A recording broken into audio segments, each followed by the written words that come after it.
After 156 years of British rule, Hong Kong returned to China today. The historic transfer of power leaves in question the future of democracy there. Here is a CBS News report with Dan Rather. The Royal Yacht Britannia sailed out of Hong Kong harbor early this morning, carrying Prince Charles and the colony's last governor.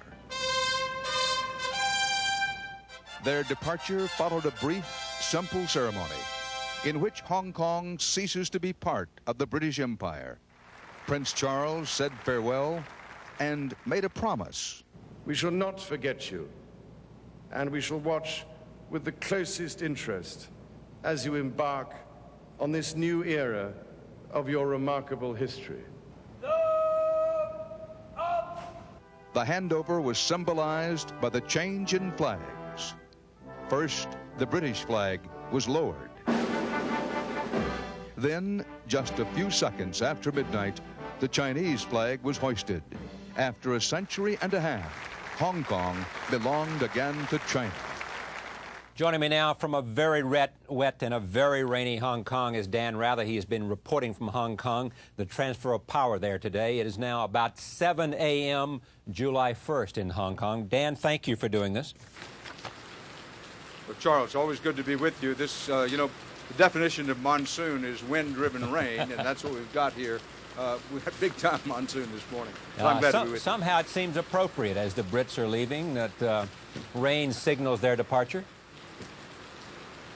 Well, some of the Brits here in Hong Kong, they wouldn't say it publicly, but were saying last week they were sort of pulling for a full typhoon, thinking, well, that would be appropriate just to have a typhoon wipe out all the fireworks and celebration. Didn't quite happen that way. Got a full monsoon, but not a full typhoon. Not only can we can see it as well as hear it. Well, the thunder, when it rolls over this island, it reverberates off the mountains and off the harbor in a very unusual way. We've had a lot of lightning play as well, but it doesn't take away from the core thing that's happened here. Madeleine Albright called this quote an historic moment, and I think that pretty much says it. Nobody says this is the greatest story of the last quarter of the 20th century, but it's an important story, and I think the echoes of what happened here, Charlie, like this thunder, will reverberate loud and clear for a very long time into the future. What are they? Well, first of all, it opens full the question of whether Hong Kong is going to affect China more than China affects Hong Kong. There are a lot of people, including myself, who believe that the odds are fairly good that Hong Kong's energy, its vitality, its knowing how to do business, its knowing how to make an infrastructure work, how to operate an honest bureaucracy, and yes, how to stay true to democratic values, all of that can be infectious for China as a whole. Now, all I have is an opinion, but my opinion is I'll be surprised if over the mid to long pull that doesn't in fact happen. Some will argue that the Hong Kong economy has been having a much more significant impact on China than the reverse. I think that's absolutely true. This is one of the gateways to developing China. I think if you look at the map, you'd say there are 4 gateways to developing China. Now we're talking about China as a whole, not just the populous coastal regions. Up north, where the Japanese have a lot of influence around Dalian, up near the Koreas, that's one of the gateways. Another is Taiwan. And then yet another is Shanghai. And then perhaps the most important, the southernmost, is here in Hong Kong. There's about $14 billion of U.S. money invested in Hong Kong and helping to develop the market in China. Gives you some idea of what the potential is, Charles. Now, that gate, of course, has swung open wider here at Hong Kong for developing China. It goes both ways. And there are a lot of people who are concerned that China's main exports coming out through this gateway are going to include organized crime, corruption, and ever-increasing drug traffic. One of the things that U.S. officials are worried about and don't talk a lot about are those 3 possible increasing exports from mainland China. What about this day?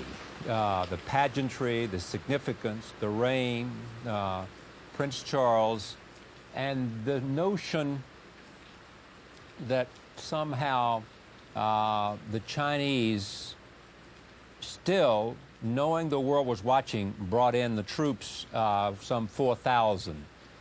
Did that alarm or cause much concern by those in Hong Kong?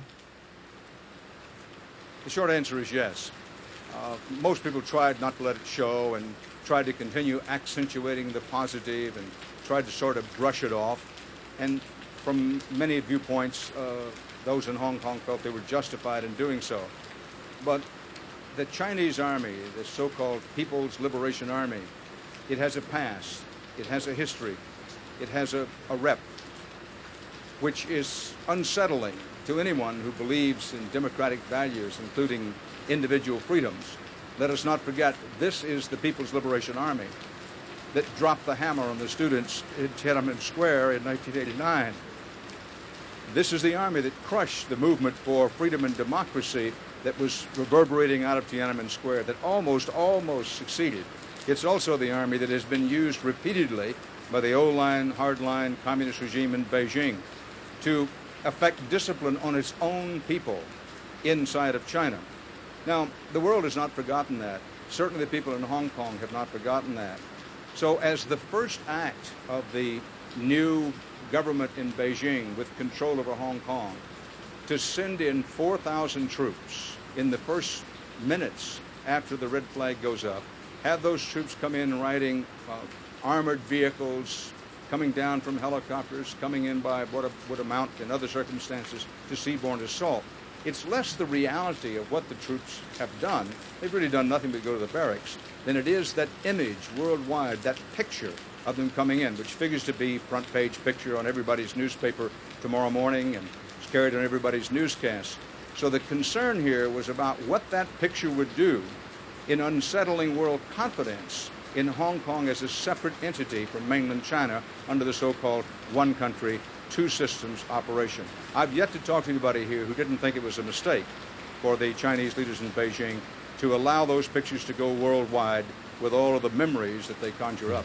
There are two explanations. One might be that they didn't appreciate world opinion in this circumstance and what the symbolism of the Chinese army was, or B, that they fully did and they wanted to send a signal that a new country was in charge. Exactly right, and put me in the corner that says number two is probably right. Quite honestly, I don't think they gave a damn about what the rest of the world thought in these first few minutes. These leaders in Beijing, they are so proud of this moment. Remember that they view it as possibly the greatest triumph of Chinese communism of the last half of the 20th century. And in effect, they were saying, listen, this is our moment. We're going to savor it. We're going to take it. And if the rest of the world doesn't like these pictures of our troops moving in 4,000 strong with armored personnel carriers, well, they can just lump it.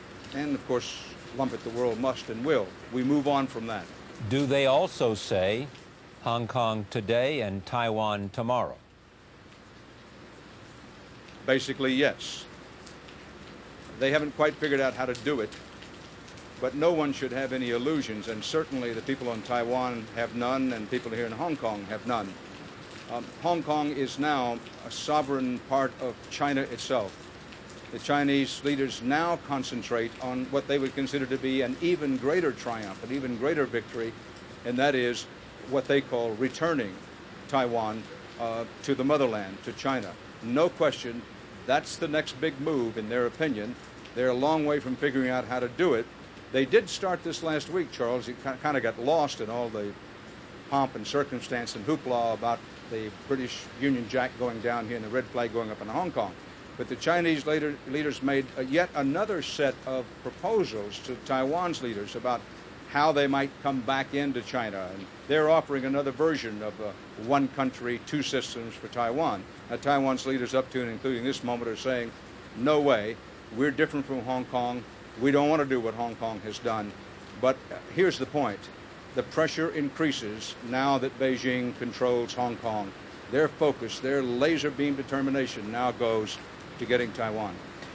Is there an expectation that there may be a tightening up not in terms of the economy and not in terms of the way the market operates and the flow of capital, but in terms of ideas, censorship, and imposition of Chinese will on the populace. Absolutely. The Chinese leaders have made it very clear that they are going to give Hong Kong maximum freedom to make money, that they are going to make every effort not to fool with that in any way, shape, or form. However, they've given all kinds of signals that when it comes to individual freedoms, such as freedom of speech, freedom to assemble, to demonstrate against the government, and with such things as press freedoms, they couch the language as carefully as possible, but the signals are clear. Freedom to make money, yes. Some of these other individual freedoms may have to, and this is a paraphrased vernacular one, may have to take a little bit of a back seat. Now that's what worries, Charles, so many people here in Hong Kong, such as Martin Lee, who is the Democratic leader and who did stage a mini demonstration just after the Chinese took office. Martin Lee is going to try to be, in effect, in their face, in the faces of the new controllers of Hong Kong, trying to force their hand on keeping open such things as press freedom and freedom to assemble. But he's going to have a tough time. Tung Chee-hwa, who is the man the Beijing government has put in charge here, I talked to him the other day.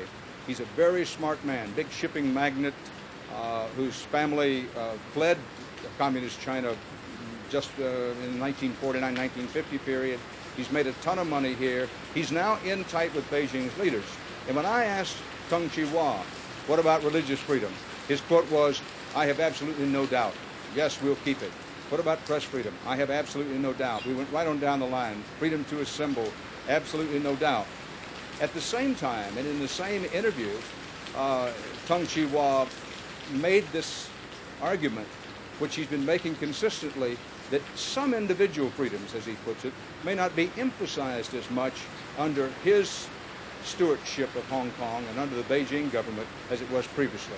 There could be big trouble building on that front. Having said that, Charles, I think I need to report to you that American business leaders, as well as every other business leader I can find here in Hong Kong, takes the attitude, listen, don't emphasize that stuff too much. The first thing to do is make sure that we can keep the free market going. If we can keep that going, whatever they do with some of these other things is far less important. I don't myself agree with that view, but for accuracy I have to report to you that it is a prevailing view in the Hong Kong business community. In that same interview, as I recall, he promised you, promised for your audience, that the elections would take place as scheduled. That's correct. And I think there will be elections. He's promised these elections.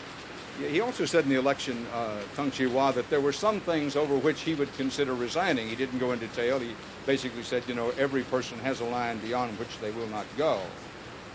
My opinion, clearly labeled, is that if for any reason the elections that he has promised and the Beijing government has promised, if they don't happen over the next year, then I would not expect to see Tung Chee-hwa still heading the government of Hong Kong. He's on the line with those elections. Now, what form those elections take and whether it's a genuine one-person, one-vote election, again, we're going to have to see. The people of Hong Kong, characterize those that you've talked to in terms of their attitude about this.